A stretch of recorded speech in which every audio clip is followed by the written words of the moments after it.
Department of Corrections for 11 years and here at MCF Shakopee as a GED instructor for nearly 10 years before she resigned in protest of the Department of Corrections policies that are putting women in danger by housing men with them. Thank you for being here today, Alicia.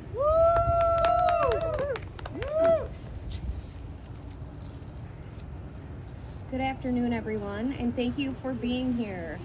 My name is Alicia Beckmann, and I was an educator here at Shakopee for almost 10 years. I had found my home at Shakopee and planned to retire from here. Unfortunately, those plans were thwarted due to dangerous policies implemented in 2023. I'm compelled to inform you all that when I walked away from my career, I lost everything and gained nothing. I lost not only my ability to earn a livable income, but I also lost my dream job where I got to walk into work every day and help change lives.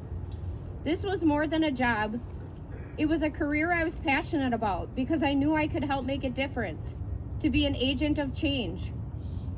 At the end of the day, though, it's not about my loss. It's about the women of Shakopee and their loss of safety, security, dignity, and the ability to heal and rehabilitate in an environment designed for women. The politicians and administration have nothing to lose and everything to gain. So they continue to lie to you for their political agenda.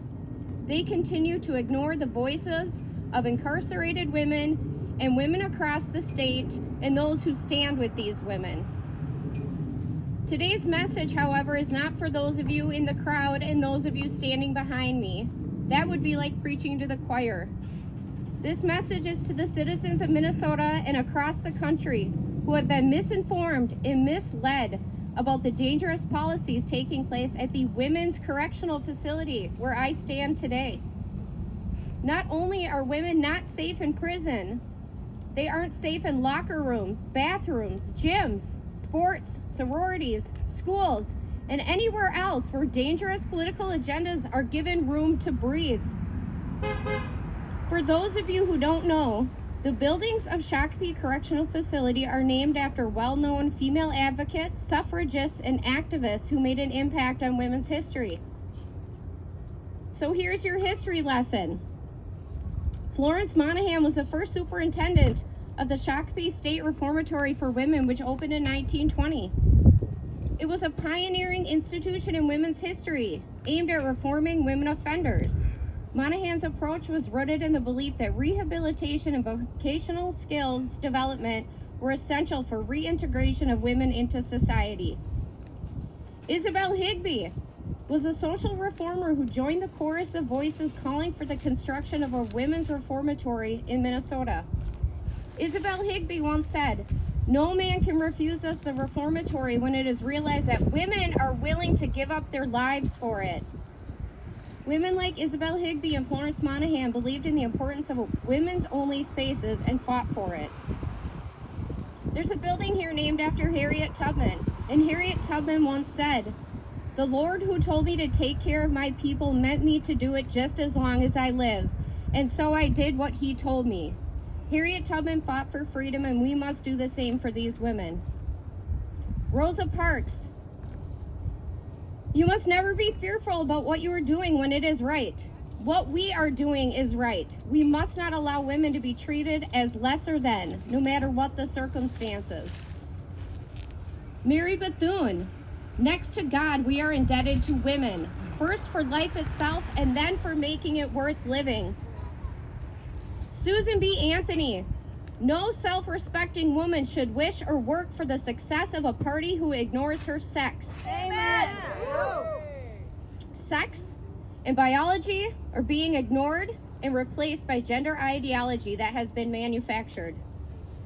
And two final quotes that speak volumes. The first by Eleanor Roosevelt and the second by Antonia Novello. "I hope the women of the United States will awaken to the full sense of their influence, which they can wield if they accept the responsibility which all power implies." And by Antonia Novello, "My motto is good science and good sense." I've walked the halls and taught in these classrooms year-round for almost a decade. I know the truth. I see what Tim Walz, Paul Schnell, and those who support their policies are trying to accomplish, and that is to erase women and turn us back into second-class citizens.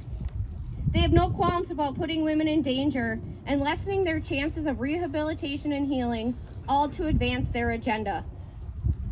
I will not sit idly by and watch women be erased from history after so many advocates fought for us to have equal rights. I refuse to turn back the clock. Instead, I will look forward and fight with the women who believe we are worth fighting for. We have a responsibility to the women of Minnesota, the women here at Shakopee, and the women across the United States. Don't undo 100 years of hard work by erasing us from history. Take a stand today for all women. Thank you.